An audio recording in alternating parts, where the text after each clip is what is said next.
Bismillahirrahmanirrahim. Assalamualaikum warahmatullahi wabarakatuh.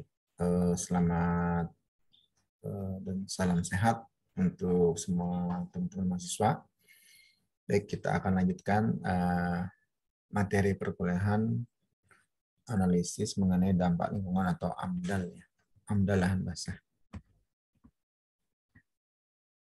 Kali ini kita akan membahas tentang pelingkupan. Jadi kalau sebelumnya itu ada penapisan, metode penapisannya. Sekarang kita bicara tentang pelingkupan atau scooping, ya. Scoop itu maksudnya lingkup, ya. Pelingkupan atau scooping.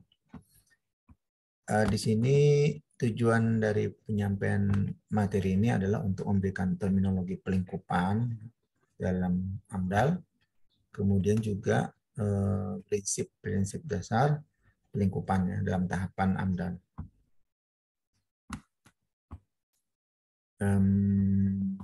Pengertiannya. Kalau pengertian, jadi pelingkupan itu secara umum disebut sebagai proses pemusatan studi, ya, hal-hal yang penting berkaitan dengan dampak penting gitu, ya. Nah, ini adalah proses awal dalam menentukan lingkup permasalahan dan identifikasi dampak penting yang terkait dengan rencana usaha atau kegiatan. Jadi dia lebih ke fokus, ya, fokus ke persoalan, tidak melebar. Jadi ada di bidang area tertentu atau sektor tertentu, ya, sehingga dalam analisis AMDAL, analisis mengenai dampak lingkungan gitu, ya, AMDAL itu bisa diselesaikan. Sebab kalau tidak dilakukan pelingkupan maka akan nanti melebar kemana-mana, ya, tidak fokus ke satu tujuan.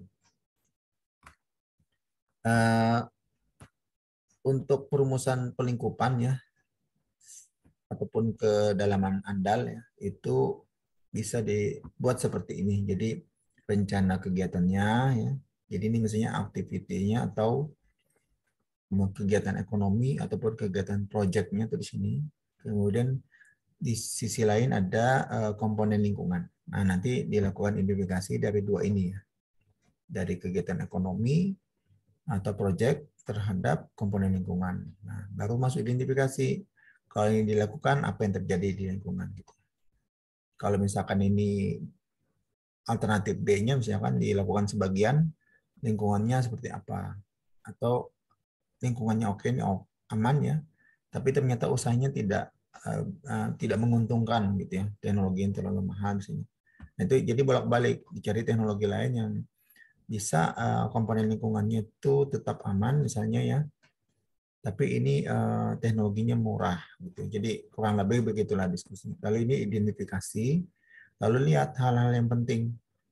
Nah, hal-hal penting, kalau yang hal-hal tidak penting, ya, misalnya perubahan pola kehidupan orang misalnya dari satu arah menjadi dua arah begitu, ya, atau hal-hal yang tidak signifikan, itu tidak usah dibahas. Tapi kita cek hal-hal penting, hal-hal project ataupun non project, ya, sosial budaya. Nah, ini hal-hal penting tuh seperti apa, baru dilakukan evaluasi. Nanti evaluasi baru masuk yang DP hipotek tadi, ya. Jadi yang tadi scoop tadi, ya. Baru kemudian dilakukan pemusatan. Kemudian isu pokok. Ini tadi kalau hipotek itu mungkin kalau tadi istilah lain dari dampak pentingnya. Jadi identifikasi dampak pentingnya. Gitu. Nah, ini adalah langkah-langkah untuk menyusun perumusan lingkup atau kedalaman AMDAL. Nah, tujuan dari pelingkupan ini, ya, setidaknya ada 3 ini, ya.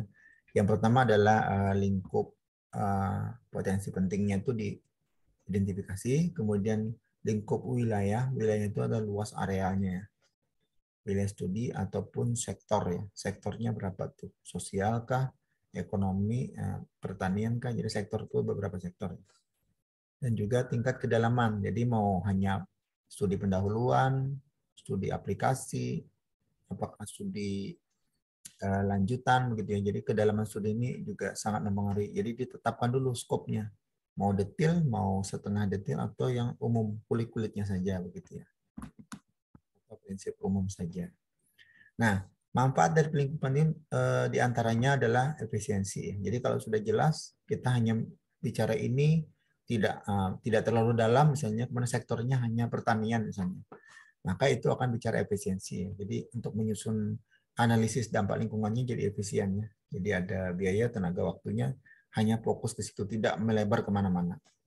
Sama tadi, misalnya dia hanya di kabupaten A gitu. Jadi tidak merembet sampai ke kabupaten B, C atau provinsi atau nasional. Jadi hanya fokus di daerah situ. Jadi lebih efisien. Kemudian adalah lebih terarah, ada guidance ya, terarah penyusunan Anda karena udah jelas arah lingkupnya ke sana, pelingkupannya ke sana, fokusnya atau scopingnya ke sana. Kemudian terakomodasinya kesempatan diskusi. Jadi kalau dengan konsultan atau dengan pihak ketiga, pihak lainnya yang berkepentingan, stakeholder itu ya, maka itu lebih enak diskusinya gitu karena udah jelas yang kita bahasnya apa, sektornya pertanian, daerahnya mana, daerah misalnya daerah Riam Kanan. Kemudian apa yang akan dibawa tentang konflik antara penggunaan air dari untuk keperluan perikanan ataupun untuk PDAM. Jadi begitu, jadi spesifik. Kemudian daerahnya mana ya sekitar ini dan tidak akan menyinggung daerah itu. Skupnya berapa tahun, sekian lama hanya untuk kepentingan sesaat dan akan ini. Seberapa dalam? Oh cukup hanya analisis pendahuluan saja untuk mengetahui dampak secara umum. Nah jadi dengan adanya batasan-batasan atau pelingkupan seperti itu, maka akan lebih mudah diskusi dengan pihak-pihak lain yang terkait atau stakeholder. Sekarang prinsip ya, prinsip dasar dari pelingkupan. Dan prinsip dasar pelingkupan itu diantaranya memperhatikan, mempertimbangkan alternatif lokasi usaha atau kegiatan ekonomi atau proyek ya. Kemudian mempertimbangkan alternatif teknologi atau proses produksi ya. Jadi dari dua ini, pertama itu adalah kegiatannya, yang kedua adalah teknologi yang mendukungnya ya. Maka ini akan diperoleh nanti studi AMDAL ya, yang sesuai begitu ya, sehingga mendapatkan keputusan yang terbaik lah. Nah sekarang proses pelingkupan. Proses pelingkupan itu ya diantaranya sejumlah daftar uji, matrik, ya, bagan, telah pustaka, pengamatan dan interaksi. Lalu setelah identifikasi baru nanti evaluasi. Evaluasi apa hal-hal yang dianggap penting ya. Hal-hal yang terkait dengan kegiatan ekonomi itu ya atau proyek itu ya. Jadi hal yang penting saja. Kemudian pemusatan. Jadi pemusatan itu dipilah-pilah, dipilah mana yang sesuai ya. Jadi tidak pukul rata semuanya. Nah, ini adalah diagram pelingkupan yang kurang lebih. Jadi tadi dari rencana, kegiatan apa ya, kegiatan ekonominya tadi ya, atau proyeknya ya, ada pra konstruksi, konstruksi atau operasi pada saat pelaksanaan. Lalu di sisi lain kan komponen lingkungan tadi ya. Nanti gimana lihat nanti yang identifikasi dampaknya ya. Nanti kalau misalnya dia bagaimana kira-kira dampak potensinya, baru kemudian masuk ke dampak, baru dievaluasi, baru masuk ke ini hipotetik ya. Nah setelah dampak penting hipotetik baru dilakukan isu yang akan diangkat dalam AMDAL itu ya, analisis dampak lingkungan. Nah di sini ada 3 tahapan ya. Tahapan yang pertama namanya identifikasi ya, biasanya matrik dan diagram. Tahapan kedua itu evaluasi dampak penting, biasanya diskusi dengan beberapa pihak. Brainstorming itu minta masukan dari beberapa pihak ya. Dan juga yang ketiga adalah pemusatan atau focusing. Ini inti dari pelingkupan itu ada di sini yang ketiga ini. Jadi kalau tadi ringkasnya tahapan proses pelingkupan itu ada 3 tadi ya, identifikasi, nih ini evaluasi, nih ya, kemudian pemusatan yang ini. Nah ini adalah diagram alih pelingkupannya dalam tampilan yang berbeda sama seperti tadi ya. Jadi ada 3 tahap tadi ya. Ini satu, ini kedua, dan ini yang ketiga. Ini yang lebih detail kalau kita lebih mendetailkan konstruksi saja ya. Jadi konstruksi misalnya ini dampak lingkungannya apa saja. Kemudian di sini yang didetailkan tentang potensial yang mungkin tentang selama prakonstruksi apa saja, konstruksi itu apa saja yang muncul, kemudian setelah konstruksi selesai, itu apa saja yang dampak yang muncul. Baru kemudian masuk ke dampak potensi setelah diskusi atau brainstorming dengan beberapa pihak ya. Pada saat pra yang ini apa, pada saat konstruksi apa, pada saat operasi itu juga apa, atau pasca konstruksi itu apa. Baru kemudian diangkat sebagai isu pokok gitu dalam pemusatan. Inilah yang masuk sebagai dokumen ANDAL ya, analisis dampak lingkungan. Ini pelingkupan wilayah. Nah, wilayah ini juga penting, jadi membatasi sektor studinya ya, jadi seberapa luas gitu. Jadi biasanya lihat tergantung ya, kalau ingin membahas yang lebih besar, sumber dayanya pasti besar. Jadi kemampuan kita berapa untuk menganalisa itu. Jadi sumber daya berapa, waktu yang disediakan lama apa pendek. Kalau pendek ya tidak usah luas. Kalau waktunya banyak ya bisa luas. Dan tenaga ya, tenaga ini artinya yang membantu di lapangan. Nanti ada pengambilan data, ada wawancara ke masyarakat dan seterusnya. Nah, jadi yang dimaksud lingkup wilayah studi ANDAL ya, itu beberapa pertimbangannya, diantaranya batas-batas proyek atau kegiatan ekonomi ya. Jadi ekonominya atau proyeknya itu dalam hal apa? Jembatan misalnya. Atau ekonomi membuat pekerjaan spesifik ya. Bahwa ekologis. Ekologis itu dia kaitannya dengan ke lingkungan seperti apa ya. Jadi kaitan lingkungan, oh dia hanya merambah sekitar rawa tipologi C saja karena dia sekitar jembatannya hanya melewati daerah itu, tidak melebar ke daerah lain dan hanya daerah saluran tersier misalnya ya. Itu batas-batas ekologis namanya. Dan ia tidak akan merusak daerah pertanian ataupun daerah perikanan yang sudah di luar dari lokasi misalnya ya. Batas sosial itu itu tergantung konteks. Jadi masyarakat itu setelah adanya kegiatan proyek jembatan tadi itu mestinya pengaruhnya gimana? Apakah ada perubahan arah transportasi ataupun setelah konstruksi ya, ataupun sebelum konstruksi dia ada perubahan apa yang mengganggu ya, misalkan harus menyeberang dengan kelotok misalnya gitu ya, sehingga itu sangat mengganggu. Nah, ini batas-batas sosial itu siapa saja masyarakat yang terdampak sebelum, sedang atau pasca proyek. Itu batas sosial. Lalu batas administrasi tadi lingkupnya dia di kabupaten apa gitu, atau di kecamatan apa, atau provinsi apa. Jadi tidak terlalu lebar gitu batas administratifnya. Jadi 4 komponen ini sebagai lingkup wilayah studi ANDAL ya. Jadi proyek, ekologis, sosial, dan administrasi. Kemudian tentang batas proyek tadi ya, sudah tadi ya. Jadi 3 ini pra, konstruksi, dan operasi. Jadi apa saja gitu batas-batas proyek sekitar situ ya. Batas ekologis tadi sudah dijelaskan, jadi ya yang terkait dengan pekerjaan ekonomi itu ya, jadi proyek itu ya, bisa limbah udara, air, dan lain sebagainya. Sosial, nah sosial ini interaksi ya. Jadi sosial ini interaksi yang berlaku di masyarakat sebelum konstruksi, sedang berlangsung atau pasca. Jadi batas ini sangat penting ya, karena dia terkait dengan kelompok masyarakat di sekitar kegiatan ekonomi atau di sekitar proyek tersebut. Nah, lalu administratif ini yang di mana masyarakat dapat menggunakan. Jadi ada peraturan yang atau regulasi yang terkait di daerah tersebut ya. Jadi batas ruang itu bisa pengelolaan sumber daya, misalnya kuasa penambangan sebagai contoh ya. Kuasa penambangan itu kan terbatas hanya di suatu tempat gitu. Jadi ada batasan ruang, jadi tidak bisa langsung banyak, beberapa begitu ya. Kemudian memperhatikan batas tersebut maka akan menjadi kendala. Jadi ada kendala-kendala teknis nanti kelihatannya nanti di dana, waktu, tenaga gitu. Nah, kemudian batas ruang lingkup wilayah studi AMDAL ya.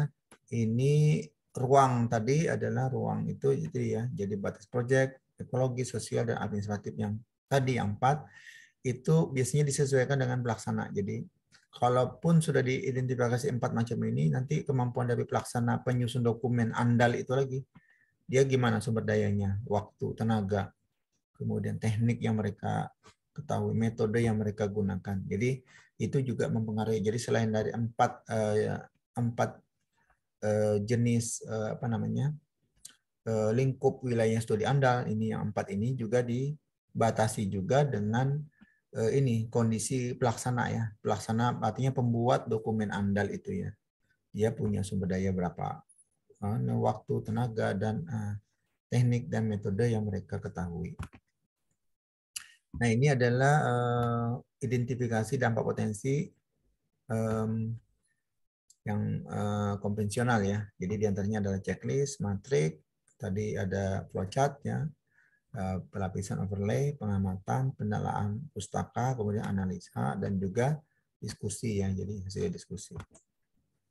Nah, ini adalah diagram-diagram dampak penting ya. Contoh ini untuk bandara ya. Pasca konstruksi bandara ini ada runway, taxiway, apron ya. Nanti ada apa yang muncul di kebisingan. Lalu pada saat pelayanan nanti ada abonnya pendapatan dan budaya dan kualitas air. Nah, ini nanti akan menjadi persepsi terkait dengan kesehatan masyarakat ya secara umum, dan juga nanti kaitannya dengan kegiatan ekonomi. Jadi keuntungan ekonomi dan kaitannya dengan kesehatan masyarakat.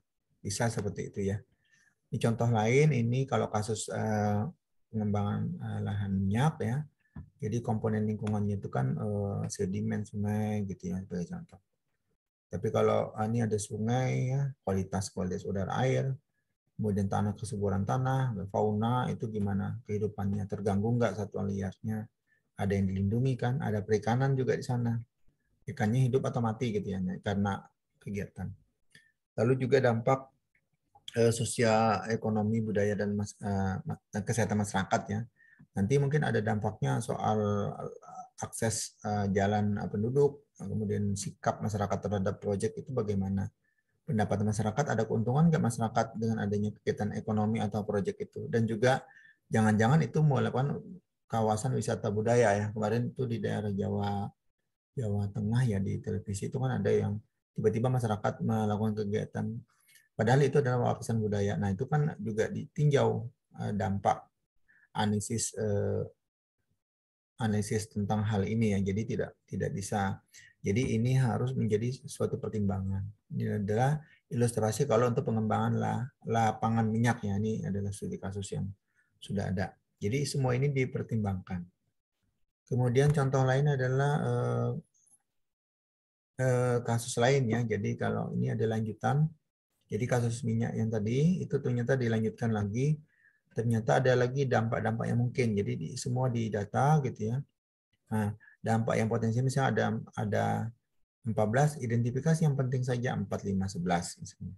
Lalu kemudian baru dicek dampak anunya ya, analisanya mana gitu. Perubahan apa saja yang muncul, air, udara, darat, hutan, kesempatan kerja, lalu pendapatan masyarakat, dan juga kaitannya dengan akses daerah dan juga sikap masyarakat terhadap kegiatan itu ya.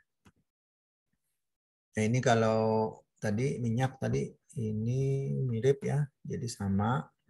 Jadi ini memang beberapa kasus ini Bapak kebetulan ambil contohnya dari bidang energi ya, energi ini minyak tadi konstruksi.